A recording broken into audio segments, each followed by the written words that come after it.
안녕하세요. 저는 이진영 목사입니다. 지난 11월 12일 주일부터 푸른나무 교회에서 함께 사역하게 되었습니다. 이제 기회가 닿는 대로 여러분과 함께 말씀 묵상의 나눔의 시간을 가지려고 합니다. 하나님께서 우리에게 은혜 내려주시기를 간절히 바라고 기도합니다. 잠시 기도하고 말씀 묵상 시작하도록 하겠습니다. 거룩하신 아버지 하나님, 오늘도 우리에게 말씀하여 주시는 주님의 귀하신 사랑과 은총을 감사드리며 오늘도 주님 말씀 듣기 원합니다. 우리의 귀를 열어주시고 성령으로 충만케 하셔서 주님 말씀 깨달을 수 있는 지혜와 주님 말씀대로 살아갈 수 있는 믿음, 능력, 용기 얻도록 인도해 주옵소서. 성령의 충만함을 허락해 주옵소서. 예수님 이름으로 기도합니다. 아멘. 오늘 저는 여러분과 함께 사무엘상 16장 말씀을 함께 나누려고 합니다. 공동체 성경 읽기를 통해서 여러분이 이미 사무엘상 16장 말씀을 읽으셨으리라 생각하고 오늘 사람의 마음과 하나님의 마음이 어떨까 이 말씀을 통해서 우리에게 보여주시는 하나님의 뜻을 함께 찾아가 보고자 합니다. 먼저 1절 말씀을 저희들이 보았으면 좋겠습니다. 1절에 보면 여호와께서 사무엘에게 이르시되 내가 이미 사울을 버려 이스라엘 왕이 되지 못하게 하였거늘 내가 그를 위하여 언제까지 슬퍼하겠느냐. 너는 뿔에 기름을 채워 가지고 가라. 내가 너를 베들레헴 사람 이새에게로 보내리니 이는 내가 그의 아들 중에서 한 왕을 보았느니라 하시는지라. 하나님께서 사울을 버리셨습니다. 그리고 하나님은 새로운 왕을 이스라엘에게 세워줄 계획을 세우고 계셨습니다. 그런데 사울이 버림을 받고 나서 사무엘의 마음에 참 힘든 일들이 생겼던 것을 볼 수 있습니다. 왜냐하면 자신이 사울을 왕으로 세웠던 것이죠. 하나님께서 물론 그렇게 하라고 하신 일에 순종했지만 자신의 손에서 세워진 첫 번째 왕이었던 사울이 하나님께 버림을 받은 것에 대한 여러 가지 책임, 또 마음의 그 안타까움, 여러 마음들이 사무엘에게 있었던 것으로 봅니다. 그래서 사무엘은 많이 슬퍼하고 있었죠. 아마 굉장한 무기력을 경험했을 수도 있습니다. 내가 이렇게 힘을 내어서 무엇인가 해보려고 하고 이것이 하나님의 뜻이다. 그렇게 내가 해나가면 모든 사람들이 이루어질 것이다 라는 분명한 마음을 가지고 했던 일이었는데 그 일이 어느 순간 실패로 돌아간 것 같고 하나님께서 사울을 버리신 그 일들을 보면서 사무엘의 마음속에 어떤 마음이 있었을까? 아마 많은 분들이 예상할 수 있으리라 생각합니다. 내가 기도 많이 하고 하나님께서 하실 일들에 대한 기대도 있었고 그리고 이 일은 확신을 가지고 진행해도 되겠다라고 생각했는데 얼마 되지 않아서 그 모든 것이 다 수포로 돌아가는 것들을 보면 과연 내가 하나님의 뜻을 잘 따르고 있는가 하는 그런 두려움 또 걱정, 좌절 여러 가지 마음이 있지 않을까 생각하게 됩니다. 사무엘이 똑같은 마음을 가지고 있었던 것이죠. 그런데 하나님께서 사무엘에게 너 언제까지 슬퍼하겠느냐 라고 그렇게 말씀하십니다. 해야 할 일이 있다는 것이죠. 사무엘이 자신의 슬픔만 돌보는 자신의 감정만 돌보는 사람이 아니어야 하고 이제 이스라엘을 위해서 하나님의 뜻을 전달해야 되는 그런 사명을 가지고 있었던 사람이기 때문에 하나님은 사무엘을 이렇게 세우시고 이제 내가 정한 사람이 있으니 그에게로 가라 라고 말씀하시면서 이새에게로 가라 라는 말씀을 하셨던 것입니다. 그렇게 하나님께서 말씀하신 것을 실행에 옮겨야 하는 사무엘이 지금 두려워하고 있습니다. 왜냐하면 사울 때문이죠. 사울이 자신이 어디로 간다, 어디에 있다 그런 것들을 다 알고 있을 텐데 이새의 집으로 갔다. 왜? 누군가에게 기름을 부어서 왕을 세우려고 한다. 그러한 사실을 사무엘이 그렇게 한다는 것을 알게 되면 사울이 자신을 죽일지도 모른다라는 그러한 걱정이 있었던 것입니다. 그러나 하나님께서는 사무엘이 어떻게 해야 된다는 것을 알려주시고 계시죠. 여호와께서 이르시되 너는 암송아지를 끌고 와서 말하기를 내가 여호와께 제사를 드리러 왔다 하고 그렇게 하나님께서는 사무엘이 어떻게 처신해야 될 것들도 알려주셨고 이제 하나님의 계획을 이루어 가시는 장면을 볼 수 있습니다. 그래서 사무엘이 이새의 집으로 가서 사람들을 그 이새의 아들들을 만나게 되는 것이죠.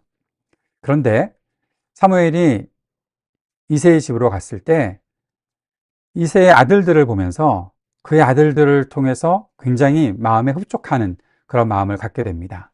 먼저 큰아들 엘리압이 나왔죠. 그리고 그 다음 아들이 계속 나오는 것을 보게 됩니다. 사울도 굉장히 멋있었던 사람, 키도 컸던 사람이라는 것을 우리는 이미 알고 있습니다. 그런데 그에 못지않은 용모를 가진 사람들이 이세 아들들 중에 있었던 것이죠. 나머지 아들들은 어떤지 모르겠지만 우선 엘리압이 나오자마자 사무엘은 엘리압을 보고 마음에 이르기를 여호와의 기름 부으실 자가 과연 주님 앞에 있도다.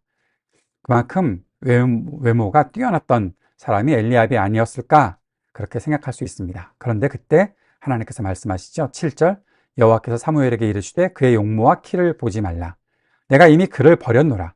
내가 보는 것은 사람과 같지 아니하니 사람은 외모를 보거니와 나 여호와는 중심을 보느니라 하시더라. 하나님께서 보시는 것은 외모가 아니라 중심이다. 사람은 외모를 본다. 사람은 어쩔 수 없이 외모를 봅니다. 우리도 서로 외모를 보게 되죠. 그건 뭐 어쩔 수 없는 일 같습니다. 그래서 잘 보여야 하는 것은 좋은 일입니다. 그러나 그보다 더 중요한 것이 있다는 것을 우리는 놓치지 말아야 하죠. 그 사람의 중심이 어떠한가.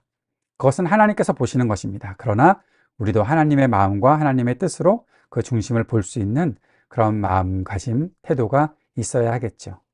사무엘 같은 사람이 왜 외모에 그렇게 빠지게 되었을까?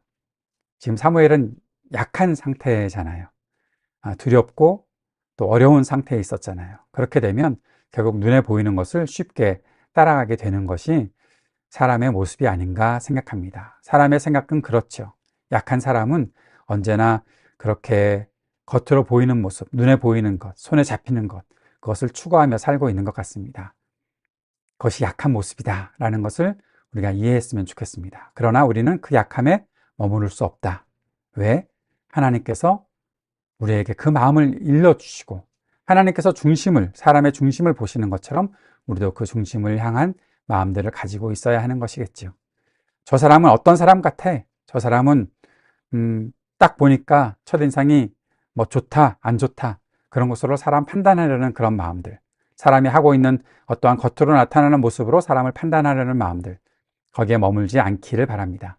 그것이 우리 눈에 첫인상으로 들어왔다 하더라도 하나님께서 그를 얼마나 사랑하시는지, 하나님이 그에게 어떠한 계획을 갖고 계시는지 그런 마음들을 가지고 그를 바라볼 수 있는 우리들이 되었으면 좋겠습니다. 우리 모두가 그런 마음 품고 살아가는 그런 공동체를 이루면 참 좋겠다 하는 생각을 갖게 됩니다.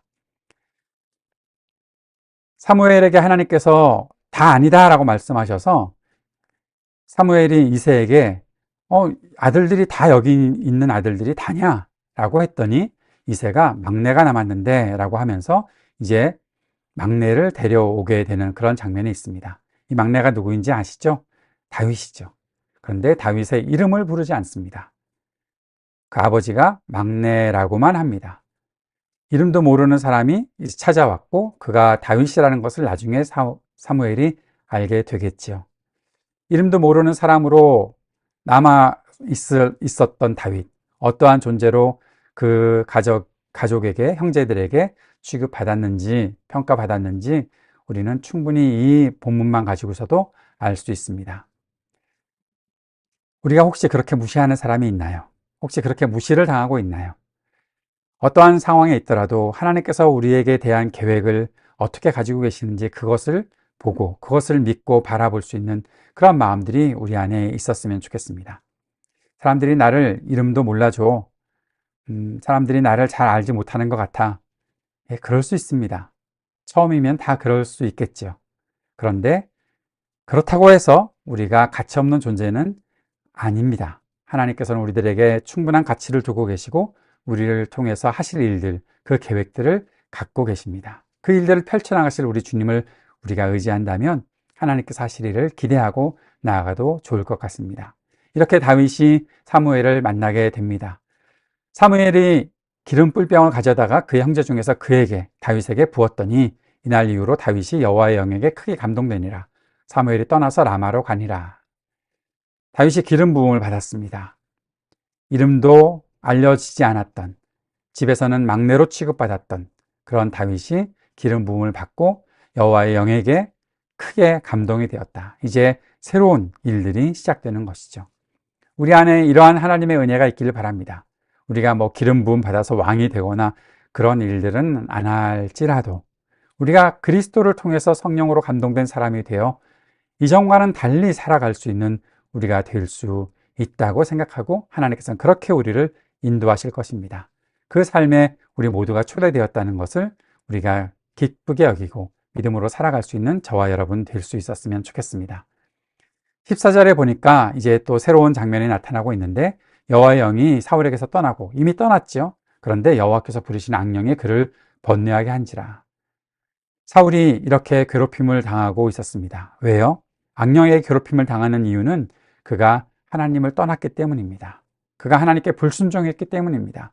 결국 그렇게 이렇게 괴로운 일을 당하는 일이 생겼고 이 일 때문에 사울이 다윗을 만나게 되지요. 그리고 다윗이 사울을 위해서 수금을 연주해 주었을 때 여호와께서 그에게 역사하셔서 다윗에게 역사하셔서 사울을 그렇게 괴롭히던 악령이 떠나가게 되는 장면들이 21절, 22절, 23절에 나타나 있습니다. 우리가 하나님의 손에서 쓰임받는 사람이 될 수 있다는 사실을 꼭 기억할 수 있기를 바랍니다. 성령의 감동으로 또 하나님의 영이 우리 안에 충만히 임하시면 우리가 누군가의 괴로운 일들을 잘 해결해 줄 수 있는 우리가 능력이 있어서가 아니라 하나님께서 그런 역사를 이루어 주실 것을 우리가 충분히 사람들에게 전달할 수 있는 사람 될 수 있다는 것을 믿었으면 좋겠습니다. 그런데 여기서 저는 한 가지 궁금한 것이 있습니다. 기름 부음 받았잖아요. 다윗이 기름 부음 받았잖아요. 그렇으면 다윗이 금방 왕이 되면 좋겠는데 왜 하나님은 이러한 시간을 겪게 하시는 것일까요? 왜 다윗이 사울에게 와서 사울을 섬기는 사람이 되고 사울의 은총을 얻었다라는 그런 이야기를 우리가 보게 되는 것일까요? 아직 하나님께서 다윗을 마음껏 쓰실, 왕으로 쓰실 그런 시간들이 남아있다는 것입니다. 하나님은 이미 계획하셨고 이미 모든 것을 이루실 것을 우리가 믿고 있더라도 그러나 우리가 살아가고 있는 삶의 과정에서 어떤 일들이 일어날지는 아직 기다려야 할 때일 수도 있다라는 겁니다. 하나님의 때, 우리의 때 많이 다를 수 있죠. 하나님의 생각, 우리의 생각 많이 차이가 날 수 있습니다. 그 차이를 조금씩 좁혀나가고 또 그 때를 알고 그렇게 인내하고 그 길을 걸어가는 것, 이 모든 것이 하나님의 사람들의 모습이다라는 사실을 꼭 기억하고 오늘 하루 우리에게 주어진 이 삶도 하나님께서 이루실 그 때를 향해 한 걸음 더 나아가는 그런 날입니다. 주님, 내가 그렇게 살게 해달라 기도하는 우리들 될 수 있었으면 좋겠습니다. 그 믿음을 품고 우리 함께 오늘 이 시간 두 가지를 위해 기도합시다.